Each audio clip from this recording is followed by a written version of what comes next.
And here I am, back again with another new series to introduce to you. Today's story is from Weekly Shonen Jump and is done by Tadaichi Nakama. That reminds me of One Piece. I feel like everything reminds me of One Piece, even though it's just a simple word, and still I see One Piece in everything. I think I'm sick. Well, this author has done 3 one-shots for Shonen Jump before. Now they get their first full series, and I hope this won't last for a while because the protagonist, or at least the female lead character, is very cute. If you want to check out their other one-shots, they are named Maho Shonen X and Tokyo Grind Horror Channel. The third one-shot has the same name as the series I want to talk about today. My name is Pyro Primer, and today's series is called Tokyo Demon Bride Story. A very explanatory title, but what does this story really entail? I think the main girl, just as I said before, looks really cute, and she reminds me of this one VTuber called Nakiri Ayame from Hololive. Well, maybe that explains why Ayame is not streaming as much anymore, because she has now to be the protagonist of this manga. But let's not waste any other time. Without further ado, let's get into it. And I am going to show you the cover for this manga right now. The girl in the front is the Oni girl, not Ayame. Her name is Manaka, I think, if I remember it correctly. And I think she's cute. What do you think? What's your opinion about her? And the guy behind her, well, that's the male lead character. And everybody else, well, that's a yokai. There are very interesting character designs in this manga. And let's just go into the further summary right now. 10 years ago, a young Jinta, which is the protagonist, the male protagonist, promised to marry a certain girl, and now that he's all grown up, a wacky Oni girl shows up at his door. Get ready for a hilarious Mononoke battle manga. Well, short but to the point, and yet I don't even know what this story is about. Will it be a classic battle shonen like the last part of the summary said? But they also use the word hilarious, so how much comedy will be there? And starting with the title, how big of a role will romance play in this story? I mean, it's the Tokyo Demon Bride. If there's a bride, there's marriage, but how heavy will the romance be there? That's always important to see. I mean, having already set up over 3 very different genres for the story makes me think basically everything can happen. But I do like a good story with Mononoke, yokai, and demons. With all that said, if I had to make a comparison just from the summary alone, I think the manga I was reincarnated as a 7th prince, so I can take my time perfecting my magical ability. It's pretty similar. If you don't know the genre of that story, then you are probably new to the anime-manga scene. Why I would compare the summary of Tokyo Demon Bride Story to 7th Prince is because they both sound completely random. 7th Prince often switches between art styles and just does everything it wants to do, not really caring about what it actually is of a story. Most commonly, we see a very expressive chibi art style for 7th Prince, but in other situations it switches over to highly detailed and impressive artworks for epic moments. If Tokyo Demon Bride Story is anything like that, it will for sure be a good read. But to actually say if that is true or not, I have to read the first chapter, even though there are already 3 chapters out at this moment. Well, at the moment of recording this video. I will be right back once I consumed another new manga of Weekly Shonen Jump. Do not fear, cause I am here. Again.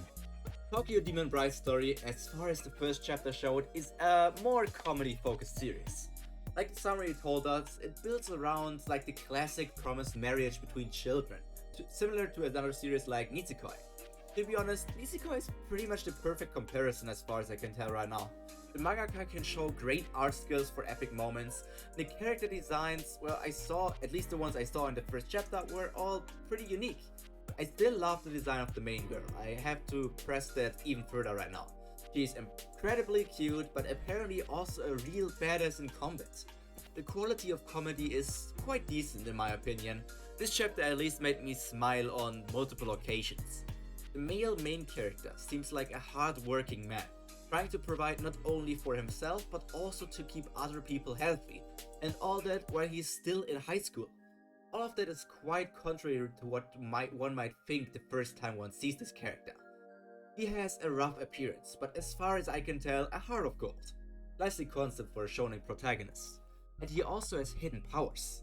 Besides demons existing, the world also has other special occurrences, like talismans or charms protecting someone from evil spirits, magical abilities that can produce water, light, or other things, and people call sacred bloods. If mangas didn't have to show their worth as fast as they need to in the current state of the scene, this chapter could have probably been split into 3 or 4 different chapters. But let's get back to these so-called sacred bloods.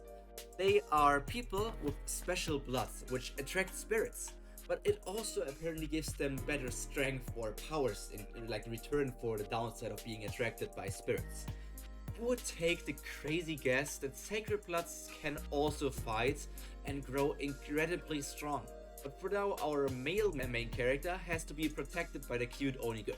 However, even with huge power differences, we already could see that even the demon princess can and needs to receive support from her fiancé. In my opinion, the characters in Tokyo Demon Bride story also are quite expressive with their faces. Someone could probably make an entire analysis video reading the emotions of their faces, but that's not my field of expertise. For the first chapter, they also didn't shy away from name dropping another series, so if they continue to joke about famous manga, it's going to be fun for me. But there is still the question what the series will focus on. Will it be action, will it be romance, or will it be comedy?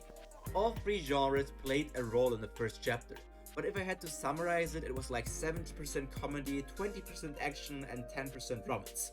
Maybe even less romance. Well, the romance part could also have been counted as comedy with how they were presented. But that depends on how you read this manga. It will be a different experience for everyone. Overall, I have to say the Tokyo Demon Bride story's first chapter was a fun read, but nothing too impressive. I have to read the other available chapters to come to an actual conclusion on what I think about it.